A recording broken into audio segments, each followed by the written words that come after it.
दोस्तों, राहु का राशि परिवर्तन होने जा रहा है कुंभ में 18 मई को, जहां वो 18 महीने रहेंगे, जो कि अप्रॉक्सीमेटली 5 दिसंबर 2026 तक रहेगा वो पीरियड। अभी फ़िलहाल राहु मीन राशि में गोचर कर रहे हैं। अब राहु का ये महापरिवर्तन हर राशि पे अलग अलग इफ़ेक्ट डालेगा, लेकिन आप लोग जानते हैं ना कि मार्केट के अंदर कोई भी गोचर हो रहा हो, कोई घटना हो रही हो, तो उस पर एक ड्रामा क्रिएट कर दिया जाता है और बहुत सारे वीडियोस आ जाते हैं। शनि मेष राशि वालों की का बजा रहे हैं डंका, अब राहु आ गए, अब वो लगाएंगे लंका, या राहु कर देगा कंगाल, राहु कर देगा माला माल इत्यादि। ऐसे बहुत सारे टाइटल से अलग अलग राशियों के लिए बहुत सारे रिजल्ट चलते हैं। बेसिकली फियर मॉन्गरिंग जिसे कहते हैं, कि डरा दिया जाए इंसान को। इंसान पहले ही बहुत ज़्यादा दुखी है, अब आपने डरा दिया कि राहु इधर आने वाले हैं, इस राशि को ख़त्म कर देंगे, इस राशि का ये हो जाएगा।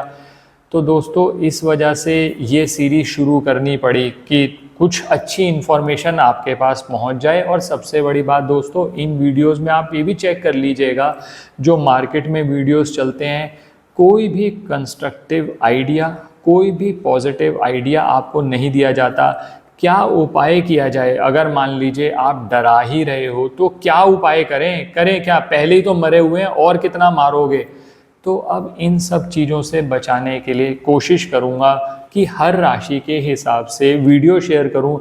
अब जैसे राहु, अगर मेष राशि की बात करी जाए तो राहु का गोचर, और दोस्तों यहाँ पर एक बात और क्लियर कर दूँ, ये जो मैं सीरीज सारी आपसे बात करूँगा, इसमें राशि या आपका लगन है या आपकी नाम से बोलने वाली राशि भी अगर मेष आती है, तो आज का जो वीडियो है मेष राशि पर है। मेष राशि पर इस गोचर का राहु जो आपका 11th हाउस में आ जाएंगे। अगर मैं आपको थोड़ा समझाऊं चार्ट की मदद से, तो दोस्तों राहु इस समय पर मीन राशि में गोचर कर रहे हैं। अब राहु के साथ केतु जो है वो आपके कन्या राशि में चल रहे हैं। मई को, 18 मई को, क्योंकि ये वक्री चलते हैं, ये आ जाएंगे 12 से 11वें हाउस में, यानी 11वें भाव में, और केतु आ जाएंगे 5th हाउस में। तो अब इसका क्या इम्पैक्ट रहेगा वो मैं आज आपसे बात कर रहा हूँ। ये एक बहुत सबसे पहले ये क्लियर कर दूँ, ये एक बहुत बड़ा पॉजिटिव चेंज आ रहा है, पॉजिटिव चेंज आ रहा है, क्योंकि दोस्तों राहु जो है ना, ये साम दाम दंड भेद से कोई भी कार्य निकालने का कारक जो है वो राहु है। तो ये वो पीरियड है, ये 18 महीने आपके लिए एक ऐसा बोनस टाइम आ रहा है, क्योंकि लोगों ने तो पहले ही बहुत डरा दिया आपको कि शनि जो है उनकी 7.5 शुरू हो गई, बस अब खत्म है, मेष राशि तो खत्म है।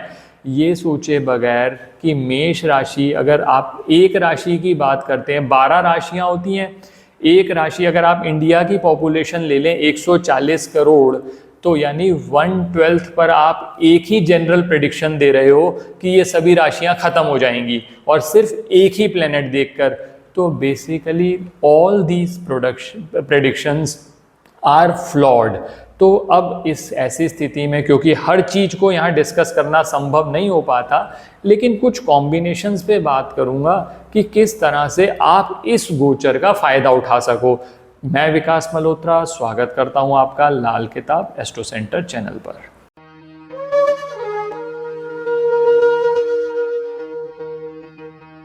अब दोस्तों कहते हैं राहु जिसको तारे उसको कौन मारे। अब राहु आपके आ गए 11th हाउस में। अब 11th हाउस कौन सा है पहले ये समझ लीजिए, डराने वालों की बात को छोड़ दो। 11th house is the house of gains, लाभ स्थान कहा जाता है। अगर लाल किताब के असूलों पर बात करी जाए तो कहा जाता है कि 11वें घर की जो तासीर होती है ना, वो शनि जैसी होती है, और असर उस घर में आता है जहां बृहस्पति बैठे हुए हैं। तो सबसे पहले तो ये समझ लीजिए, इस समय पर बृहस्पति जो है वो मिथुन राशि में चल रहे हैं, लेकिन आप भी जानते हैं 18 महीने में वो भी तो चेंज करेंगे अपनी स्थिति। यहाँ बात कर रहे हैं कि राहु अब जब 11वें हाउस में आएगा तो क्या करेगा। राहु है आपकी इंट्यूशन पावर, राहु है आपका विचार, और जब राहु 11वें घर में आता है ना दोस्तों, तो आपके विचार करने की शक्ति, विचारों से लाभ लेने की शक्ति बहुत बढ़ जाती है।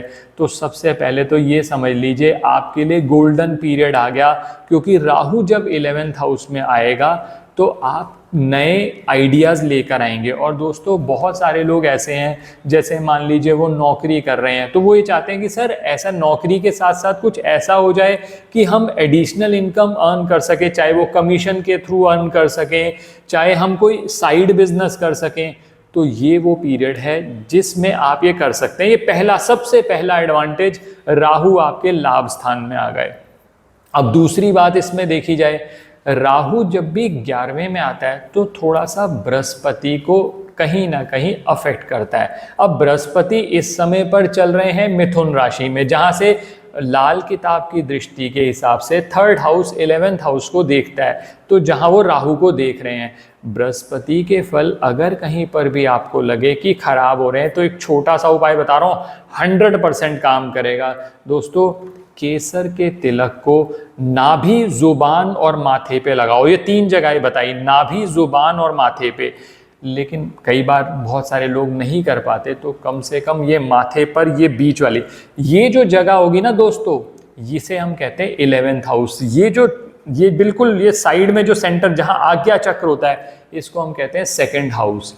तो 11th हाउस पर जब आप करेंगे केसर का तिलक तो किस्मत भी जागेगी और राहु के रिजल्ट भी अच्छे होंगे। तो पहला उपाय जो कि आसानी से आप कर सकते हो, केसर अच्छी क्वालिटी का लीजिएगा। ये ध्यान रखिएगा, केसर भी नकली ले लिया, फिर आप पहले ही और कुछ उपाय करना नहीं चाह रहे, तो फिर नुकसान हो जाता है। दूसरा काम जो कर सकते हो, बृहस्पति को अच्छा करने के लिए अपने हाथ में सोने का छल्ला डाल लीजिए, अगर आपके लिए संभव हो। नहीं तो अदरवाइज लोग कहेंगे नहीं सर सोने का छल्ला हम नहीं डाल सकते, हम पीतल का डाल लें। सर पीतल का नहीं चलेगा, क्योंकि पीतल जो होता है वो मंदा बृहस्पति माना जाता है। अगर आप पीतल डालेंगे तो प्लस की जगह नुकसान हो जाएगा। तो सोना डाल लो, नहीं डाल सकते छोड़ दो आप उसको, आप सिर्फ केसर का तिलक लगा लो। केसर भी महंगा लग रहा है कईयों को, तो कोई बात नहीं, हल्दी का तिलक लगा लो, उससे भी काम बनेगा।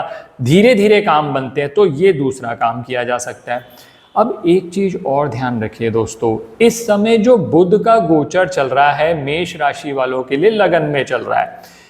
अब राहु को जब भी आपने एक्टिवेट करना हो, राहु का सबसे ज्यादा फायदा उठाना हो, बहुत सारे लोग आपको डरा देंगे, अरे राहु 11वें घर में आया, किस्मत पे ग्रहण ना लग जाए। कोई किस्मत पे ग्रहण नहीं लगेगा। 11वां घर तो ऐसा घर है जिसका उपाय भी नहीं किया जाता, क्योंकि 11वें घर में कोई भी प्लेनेट आ जाए वो अच्छा रिजल्ट ही देता है। चाहे आप वैदिक से देख लो, लाल किताब से देख लो, तो डरने की जरूरत नहीं है। अब इसमें क्या करना है आपको, बुध की सपोर्ट लो। बुध क्या है? बुध है आपका दिमाग, राहु क्या है? विचार। दिमाग और विचार दोनों को आप अलाइन करो। क्या होता है कि जैसे मान लीजिए राहु 11 में आया, अब आप ऐसी स्थिति में हो सकता है वो आपको एक्टिवेट करे ज्यादा से ज्यादा पैसा कमाने के लिए, जल्दी से पैसा कमाने के लिए। तो उस समय पर बुध की बुद्धि का प्रयोग करो। ये नहीं आपने उठाया अपना 1 लाख रुपए पड़ा है, आपने सीधा का सीधा एक जगह पर लगा दिया। बजाय उसके बुद्धि से सोचो कि क्या मैं इसको डाइवर्सिफाई कर सकता हूं। अगर डाइवर्सिफाई करेंगे तो आपका जो लॉस होने की भी कुछ पॉसिबिलिटी होगी ना, वो भी रिड्यूस हो जाएगी। अब दोस्तों एक और पॉजिटिव चीज बताता हूं, क्योंकि नेगेटिव तो आपको वीडियोस बहुत मिल जाएंगे। मेरा मन भी नहीं था कि बहुत ज़्यादा आपको कुछ भी नेगेटिव बताऊं। रीज़न क्या है कि नेगेटिव बताने वाले, आपको डराने वाले, और सबसे बड़ी बात यह है कि गलती आप लोगों की भी है कि अगर फियर मॉन्गरिंग कोई कर रहा है तो आप लॉजिक लगाकर नहीं सोचते कि ये फियर मॉन्गरिंग कर तो रहा है, तो क्या वो 140 करोड़ में अगर एक राशि के हिसाब से बोल रहा है तो क्या उतने ही लोगों को नुकसान होगा? पॉजिटिव सोचोगे, इसी को तो कहते हैं कि राहु अच्छा है या बुरा, ये भी पता चल जाएगा आपको खुद ही। हर चीज में नेगेटिव सोचना, हर चीज में डिस्ट्रक्टिव सोचना, कंस्ट्रक्टिव ना सोचना, अपने आप को अपग्रेड ना करना, तो राहु कहीं ना कहीं खराब है। अब इसके बाद उपाय कर लो जो मर्जी, कुछ नहीं होने वाला। जब तक आप अपनी सोच को चेंज नहीं करोगे तो सही चीज देखो, उसमें आपको फायदा भी रहेगा। अब इसमें क्या करो, जो भी कार्य आप करो थोड़ा दिमाग लगाकर, बुध की मदद लेकर। अब बुध को अच्छा करना चाहते हो, बुध को अच्छा करना चाहते हो, सबसे अच्छा उपाय बताता हूं दोस्तों। इसके लिए आप मंगलवार रात को हरी मूंग की दाल कांच के बाउल में भिगो के रख दो। बुधवार को उसको पक्षियों को डाल दो। अब इससे राहु का क्या संबंध है? राहु का ये संबंध है, आजकल जो पक्षी मिलते हैं उसमें ज़्यादातर कबूतर मिलते हैं। जो कबूतर पक्षी होता है वो बुध और राहु दोनों का मिक्सचर माना जाता है। तो ऐसी स्थिति में आपने बुध को भी अच्छा कर लिया, पक्षियों को आपने दाना डाल दिया, प्लस राहु को भी अच्छा कर लिया आपने, क्योंकि कबूतर जब खाएगा तो आपके रिजल्ट राहु के भी अच्छे हो गए। तो इस तरह से किया जा सकता है। अब बात करता हूँ राहु के साथ साथ केतु भी तो पोजीशन चेंज कर रहा है। दोस्तों एक बात और ध्यान रखिएगा, इस समय पर राहु मीन राशि में है, ठीक है, और केतु चल रहे हैं आपके कन्या राशि में। अब ऐसी स्थिति में आप मान लीजिए बाहर जाने के लिए बहुत सारे लोग हमारे से कांटेक्ट करते हैं, सर हम फॉरेन ट्रैवल करना चाहते हैं या फॉरेन में सेटल होना चाहते हैं, तो अभी अच्छी अपॉर्चुनिटीज़ हैं। आप उस चीज़ को अभी से एक्टिवेट करो, ताकि जब राहु 11th में चला जाए तो जो आपने एक्टिविटीज अब करी है ना उसका लाभ मिल जाएगा आपको 11th हाउस में, जैसे ही राहु का गोचर होगा, यानी 18 मई को। यानी मान लीजिए मैं आज सोच रहा हूं कि मुझे फॉरेन में जाकर सेटल होना है, तो जो कार्य करना है ना दोस्तों, ये नहीं कि मैं 1.5 महीना बैठा रहूंगा उसके लिए, अभी करूंगा। इसके बाद क्या होगा, जैसे ही मेरा वक्त आएगा 18 मई को गोचर चेंज होगा, तो पॉसिबिलिटी बनेगी कि मेरी एप्लीकेशन फेवरेबली कंसीडर हो जाए। इसी को कहते हैं बुध और राहु दोनों का लाभ उठाना। अब दोस्तों बहुत सारे ऐसे लोग होते हैं जो कहते हैं कि सर हम एजुकेशन के लिए बाहर जाना चाहते हैं या एजुकेशन में और आगे ग्रो करना चाहते हैं। तो अब जब ये 18 मई को गोचर चेंज होगा तो केतु आएंगे 5th हाउस में मेष राशि वालों के लिए। अब मेष राशि वाले जातक क्या कर सकते हैं? अब ये मेष, एक बार फिर याद दिला दूं, मेष राशि, मेष लगन या नाम से अगर मेष राशि है, तीनों पे अप्लाई होगा ये। अब मान लीजिए आप चाहते हैं कि हम और एक्सेल करें इसमें, तो इसमें अच्छा मौका है, क्योंकि इस समय पर जब 18 मई को ये होगा तो शनि और शुक्र दोनों इकट्ठे होंगे, जिससे उच्च के केतु का निर्माण हो रहा है। तो केतु के रिजल्ट भी अच्छे हो गए। अब मान लो आप कहते हो सर केतु के रिजल्ट अच्छे नहीं मिल रहे, तो एक उपाय आपको बताता हूं जो केतु के रिजल्ट को और अच्छा कर देगा। आपने करना क्या है, एक काला सफ़ेद कंबल लेकर उसे धर्म स्थान में दे दीजिए। काला सफ़ेद जो रंग है ना दोस्तों, वो केतु से संबंधित है। धर्म स्थान क्या है, वो बृहस्पति की जगह है। जब आपने बृहस्पति को की शरण में डाला केतु को, तो आपके केतु के रिजल्ट भी अच्छे हो गए। इस तरह से ये गोचर आपके लिए बहुत फेवरेबल है। मेष राशि वाले जातक जो परेशान हो रखे हैं वीडियोस देख देख कर, शनि की 7.5, शनि भी तभी कष्ट देंगे जब आप मेहनत नहीं करेंगे। मेहनत करेंगे, मैंने पहले भी अपने वीडियोस में बात करी है, जब मैंने शनि राहु की भी बात करी थी तब भी मैंने आपको कहा था आप दोनों का लाभ उठा सकते हैं। सिर्फ डिपेंड करता है आपके ऊपर। आप मेहनत नहीं करना चाहते तो उस स्थिति में कोई लाभ नहीं होगा। ये आप कर सकते हैं। तो इससे जो राहु के रिजल्ट भी अच्छे होंगे, केतु के रिजल्ट भी अच्छे होंगे। इसके अलावा जब भी मौका मिले सफाई कर्मचारी को कुछ ना कुछ खाने के लिए दे दें। घर में टॉयलेट अपना बिल्कुल साफ रखें, क्योंकि राहु को की नेगेटिव एनर्जी को एक्यूमुलेट करोगे तो राहु माइंड को ब्लॉकेज देगा।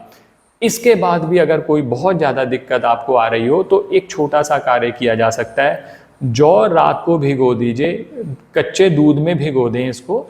जौ कितनी लेनी है, 1 किलो जौ ले लीजिए, उसको 1 किलो ही दूध के अंदर भिगो दीजिए। सुबह उसको दूध से निकालकर पक्षियों को डालना शुरू करें, उससे भी राहु के आपके रिजल्ट अच्छे हो जाएंगे। तो इस तरह से मेष राशि वाले जातक अपने आने वाले समय में, मैंने आपको बताई दिया 18 महीने का समय आपके लिए बहुत अच्छा समय आने वाला है। अभी से उस पर वर्क करना शुरू करो ताकि आप उसका लाभ उठा सकें। आशा करता हूं दोस्तों वीडियो पसंद आया होगा। अगर वीडियो पसंद आया तो लाइक करें, बाकी लोगों के साथ भी शेयर करें। चैनल पे नए हैं, अब तक सब्सक्राइब नहीं किया तो प्लीज़ सब्सक्राइब कर दें, बेल बटन को पुश कर दें। ज्योतिषीय परामर्श के लिए हमारी वेबसाइट्स पर विजिट करके अपॉइंटमेंट बुक कर सकते हैं, जिनका लिंक डिस्क्रिप्शन में दिया हुआ है। जो नंबर फ्लैश हो रहा है उस पर आप सिर्फ व्हाट्सएप मैसेज करिए, 10 से 6 के बीच में, नेक्स्ट डे तक आपको रिस्पॉन्स आ जाता है। धन्यवाद दोस्तों।